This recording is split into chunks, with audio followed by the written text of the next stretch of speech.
Hi everybody, welcome back to the War Woman Cabin. I'm Cammie, and today we're going to be making some sourdough banana bread. So if you were one of the many who explored your baking skills during quarantine, chances are you have a sourdough starter going. Sometimes it can be difficult to keep up with all the feeding and discards, and I myself always hate throwing away my sourdough starter. So I always find a way to use the discard. This week, I want to show you a really simple way to make banana bread. It adds a nice tang to the banana bread and is pretty much your standard recipe. So we're going to start by taking half a cup of our sourdough starter. Again, this is discard, so it doesn't need to be freshly fed, although I recommend feeding it afterwards. I like to keep mine in the fridge. It extends its life a little bit and I don't have to feed it every single day. So we're going to get this half cup of starter in there. And then I'm going to add a stick of butter that's been melted, an egg,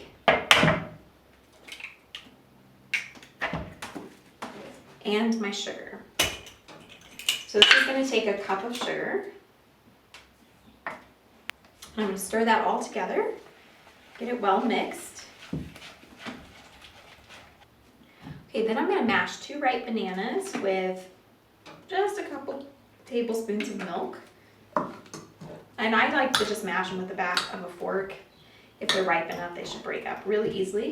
You can also save up bananas that get too ripe and put them in the freezer and then just let them thaw, and that's really easy to mash them up. You don't want to overmix them. You want them to retain some of their structural integrity, but you do want them to be pretty well mixed up into like small pieces.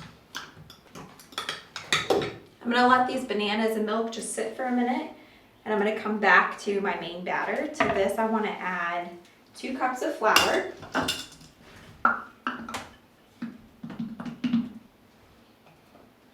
couple of pinches of salt, a teaspoon of baking powder, and half a teaspoon of baking soda. We're not letting this bread rise, so it's important to add some leavening agent so that it gets that nice puff. All right, so you want to mix that in pretty well. Make sure you don't have any dry bits of your flour hanging out. By the time you get it all mixed together, it should kind of be like a stiff cookie dough. So now you're going to add your bananas and milk in, and you want to mix this until it's just combined. If you over mix it, you're going to get more of a dense texture. You're going to lose some of that nice pulpiness that you get from the bananas. Okay, now that that's mixed in, you get to add in whatever nuts, chocolate chips, whatever you prefer. I like to do a little bit of pecans or walnuts if I have them. So just about half a cup of those, quarter cup to half cup, your preference, and then definitely some chocolate chips. Okay, just mix in your goodies. Again, just kind of fold them in. Don't need to overmix here. So I'm going to bake these as muffins, but you could bake them in a loaf pan too, or even a cake pan if you have it. So you just want to go ahead and fill your muffin tins. So I've got my muffin tin filled up, and I'm going to pop these in the oven. The wood stove's a little low today. The weather's been a little rainy, which makes it a little bit more difficult to heat up the stove. But at home, you want to bake these about 350. Keep an eye on them, 15 to 20 minutes. A little bit longer, probably closer to 45 if you're doing a loaf pan. Right, it's been about 20 minutes and I think our muffins are ready.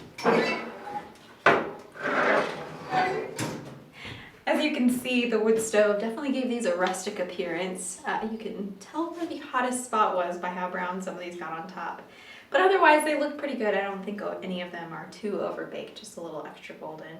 So please enjoy these and share with us your results and let us know what special twist you like to put on your banana bread. If you don't have a sourdough starter, you can totally make this recipe. I'll put those notes on our blog post that goes with this video.